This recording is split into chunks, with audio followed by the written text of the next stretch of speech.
You often feel inauthentic and you just want people to you're trying to find a way. How do I come across as real?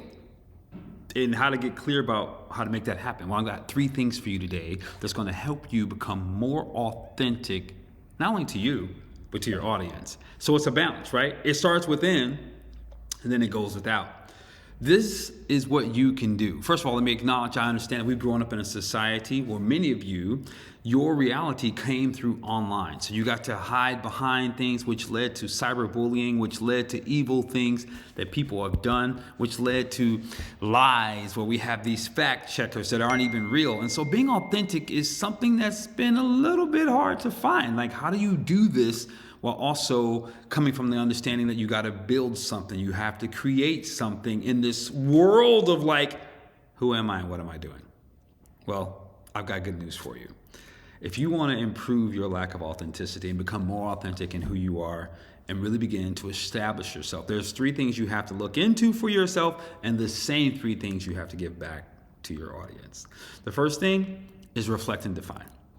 You've got to take time to reflect on who have you been?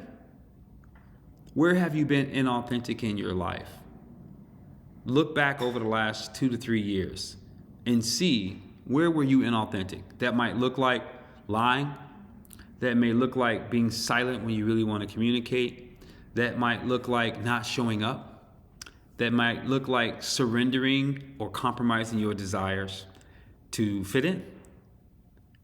And as a result, that's kind of defined who you've been becoming, which is why you're here in the first place. You're a little bit uncomfortable with this. Wait a minute, that's not quite me, but it's who I've been. Here's what you got to do. You got to reflect not only on what was, but reflect on, wait a minute, who did I want to be? Who would I prefer to be? Who do I know that operates in that level of integrity that I say I want from my life? And look at how their journey went about. Just read. It's not going to give you the exact script for you, but what will happen is you'll open your mind and you'll begin to think differently.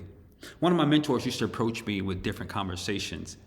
His vibration was up here, his skill set, his knowledge, the number of books he read. And so when we got to a point of a standstill, when he wanted to talk to me about something, but he realized I couldn't elevate my conversation, he would give me a book to read. And it was perfect because it caused me to reflect. I was looking at information, and as I was reading it, I was processing it with who I am or thought I was and said I wanted to be, so that I could begin to sort through and find out and renegotiate this relationship of agreement with myself.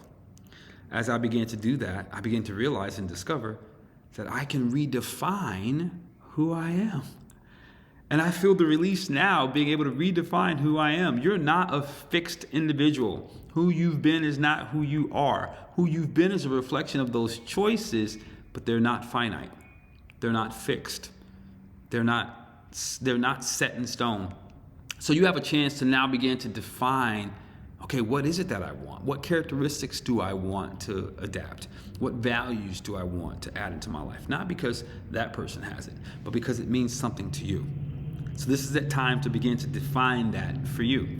The second thing I want you to do is share personal experiences. Now, you've already begun reflecting and looking at the personal experiences that you've had, but now it's time to start being a little more vulnerable. You want to be authentic, right?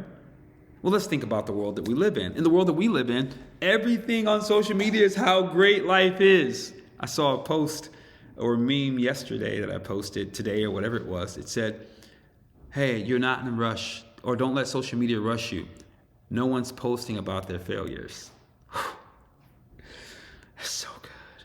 That's so good. That's so good. We have this billboard mentality that everything must look perfect. Everything must look great. I've got friends, oh my God, for them to take one picture, they're going to go through 35 to 50 shots to find the right one. But that doesn't make her bad. It's just what she does for her. But if the goal is always to have the right one, nothing to do with her, but speaking to you and to me, only post the good, what's the purpose? If you're like me, it's just to encourage people, and that's nice. But if I'm always on 10, if life is always good, then how am I encouraging them? Am I even real? I've had people ask me before, Marquise, do you ever get sad? You ever get angry? I do. I really do. I really do. And it doesn't feel very good. Now, granted, it doesn't happen very often. No, not at all. Because I feel and I try to release. I try not to make it personal so that I can let go. But yeah, I do experience sadness.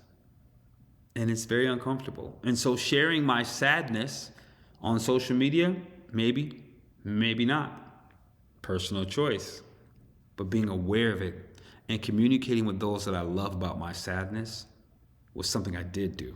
I did it for two reasons. One, it allowed them to see the humanity in me, and that's good for them because then they can support me. Two, I needed support. I truly needed support.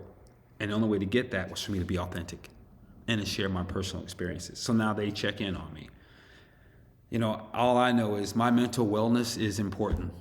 And if I can't be honest with somebody, then what am I doing with my life at all? So being authentic has helped me in my healing process, helped me learn to trust my community, helped others see that I am human.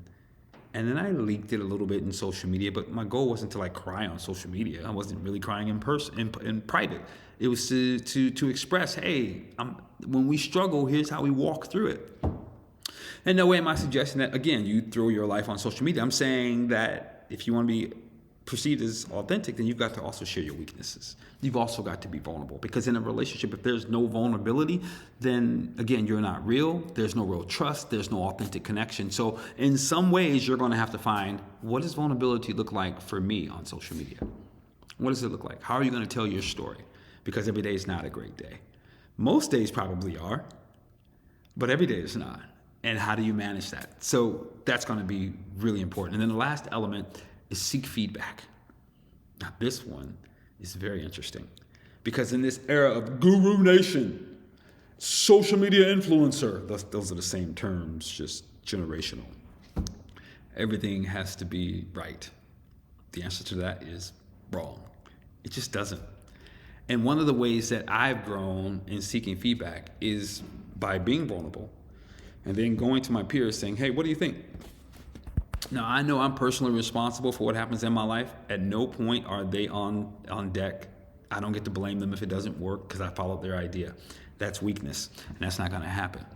But I can go to them and seek feedback, because what I realize is it does something for me. It reminds me I don't know everything that there is to know. Number two, one of my good friends, Dr. Cassaturi Henry, she talks about having blind spot watchers. There are people in your life who see things that you don't see. My former spouse, she would tell me about certain people, and I was like, no, that's not true. No, it's not true. You're just making stuff up. Nah, she was right. Blind spot watchers, people who can see the things in your life that you can't see, trust them. Be in conversation with them at least, so that you can potentially open your eyes and see what's headed your way. See what might be blocking you, because if you just do it alone, your success can only go so high.